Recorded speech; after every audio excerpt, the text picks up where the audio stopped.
Hello, Gina. Hi. Thank you for meeting with me today. All right, so just a quick review of our last coaching session. We had watched a video of your teaching writing, and you mentioned in that video that you were interested in working on modeling a little bit more, and providing more teacher clarity, and that you'd like to use a little bit more feedback between the peers and between teacher and student. Yes. Okay, so what I did is I created a checklist for you that would kind of help make sure that you're identifying these different strategies and these different goals. So the checklist includes, the first part of it says create learning targets and success criteria using kid-friendly language. So this is something that you would create for each standard that you're teaching and then post it up in the room. And we want it to be in kid-friendly language so that the kids, they understand what it is that they're learning and that you can continuously refer back to it. And that makes more sense, yeah. So step 2 says refer back to the learning targets and success criteria throughout the lesson. So I like to start my lesson with that. So that might be helpful to do. And then step 3 says that you can use the strategy I do, we do, you do, so that you can work on that modeling with the kids. So in your lesson, you would model something completely just you, and then we do where you're kind of working with the kids, and then the you do where the kids are showing that they understand it and they're doing it on their own. Well, let me ask you this. Do you think that it would be beneficial if I set up my lesson plans in the same manner that I do, we do, you do? Do you think that would be beneficial? I think that would be really helpful. Okay. It would kind of help keep you on track too with exactly, almost like your own personal checklist within that part. Yeah. Absolutely. Okay. And then when you have the we do and the you do, you can do it as like table groups or peer groups. You can do just partners, turn and talk, whatever works best for your classroom. Okay. And then the last thing is just to check for understanding, again, with that feedback, making sure that the kids are understanding what they're doing. I like to use a levels of learning chart. So it's like a 1, 2, 3, 4 chart. So you can go over that chart with the kids first and then ask them, before they leave the carpet, show me on your hands what level of understanding are you right now with this standard, and then that way you can kind of take a quick mental note of those 1s and 2s, and it'll let you know who you might need to pull and provide that feedback to. Now, do you have that listed somewhere in the classroom? I do. Okay. So I have the chart listed next to my board. Okay. So when the kids come down for a small group, that chart's right there, and I refer to it almost after every lesson. Okay, so I can give you that. Okay, good. Chart I like. as well. Yeah, that would be a good idea. Okay. Is there anything that you would like for us to modify or change in the video? No, I think in the checklist. No, I think that's good. I really am glad that you're going to give me the chart, and having my lesson plan set up like that, I think is going to be more beneficial because then it will help me with my flow of my lesson during the day. And you can write it out like that in your Canvas module as well. Okay. As far as modeling this, a lesson to kind of model this for you, there's lots of different options we can do. So I can model it in your classroom with your students, or I can model it in my classroom with my students and you can come in.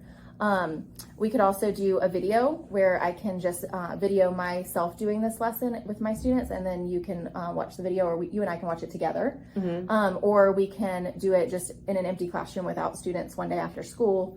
I can model that lesson and what that would look like with students in there. I think I would like for you to do it with a video so that I can go back and look at the different steps. If I want to stop the video, I can. Sure. That will be helpful for me. Okay. Yeah. Would you like to watch the video together afterwards? I think that would be beneficial too. Yeah, so that then we can talk about it while I'm going through the video itself. Okay. Yeah. Okay, that sounds good. All right. All right. So we'll set a time to do that. Okay. Can we do it this week? Yeah, that sounds good. Okay. Yeah. So I'll video that lesson tomorrow, and then and I'll send it to you, and then you and I can come up with a plan on when to meet. That sounds good. Okay. Thank you. Thank you for meeting with me again. You're welcome. All right, so just a quick overview. I videoed the lesson and we watched it together. So an overview of the lesson was it was a writing lesson. We started out with implementing the learning targets and the success criteria for narrative writing. Right. And then we used the Nearpod. I did the I do, we do, you do. So I kind of modeled adding in dialogue and using the correct punctuation for students writing, and then we used the collaboration board through Nearpod. Right. And then the kids went back to their seat and did use their journals to add in their dialogue. How do you feel about what did you think about the Nearpod collaboration board? I like Nearpod, and I think the digital aspect of it, the kids really like to be able to do online stuff a lot, so I think that'll be good for them. Yeah. I noticed too in the lesson that they were able to collaborate with each other to post their comment on the board, but then we were able to collaborate as a whole class. So it gave a lot of opportunity for feedback, which is one of your goals. Right. So good. And then Nearpod they just started with this collaboration board. So it's now a quick launch. So you don't have to create a whole lesson in Nearpod. You can just click the quick launch and then post up the collaboration board. Okay. And then it's there. And Okay. it's super easy. That sounds good. Do you have any questions about using it? No, I don't think so. I've used it before, so I'll just have to look for the quick launch. I've not used that yet. Okay. But I'll check that out before, and then we'll go from there. Good. It's kind of like Padlet a little bit. Yeah, okay. When would you like to implement this lesson? Well, I think because what we're currently working on would be good to use with that. I think maybe tomorrow Okay. for a Friday. That would be a Okay. good way for our mini lesson on Friday. Perfect. Yeah. All right. Do you want me to come in and observe the lesson, or would you rather video the lesson and then we can watch your video together like we did mine? Yeah, I think I'll just video it and we can look over. That way we can stop and we can talk about the different parts of the video going forward. That way when I'm looking at the different ways of I do, we do, you do, and also the 1, 2, 3, and 4. Oh, yeah. We can look at those and make sure I did those in the right way that it needs to be actually brought out. Okay, perfect. Do you think you want to focus on dialogue specifically, or this would be a good lesson to do with like adding in sensory details or any type of writing skill?